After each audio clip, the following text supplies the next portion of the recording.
My project is the history of production. Now, you might think that this was rather redundant, since we know an awful lot about the history of production in the 20th century, which is my period. And at one level, you'd be right. We do know a lot. We know a lot of standard stories. But in my project, I want to suggest that most of those standard stories have got something wrong with them. They apply to the wrong period, they apply to the wrong industry, they apply to the wrong part of the world. So my ambition is to write an empirical global history of technology, starting in 1900 and coming to the present. And I start with peasants, revolutionary peasants, in Russia, in China, and in Mexico, showing that peasant production was and remained for a very long time extraordinarily important to the productive effort of mankind. I then move on to artisanal production, which, contrary to our standard theories, in fact expands through the 20th century, even in places like Germany that we think of as industrializing in a radical modern way at the beginning of the 20th century. Indeed, we live today in the great age of artisanal production, as well as the great age of agricultural production.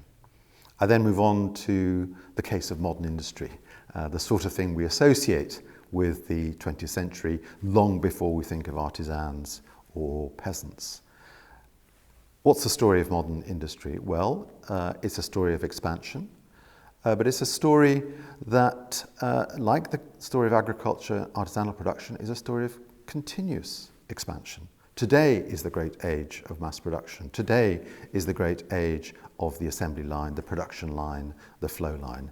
It wasn't something that ended in the 1980s, as many of our theories of Fordism and post-Fordism suggest. Another key aspect of the book is to look at production in a genuinely global way.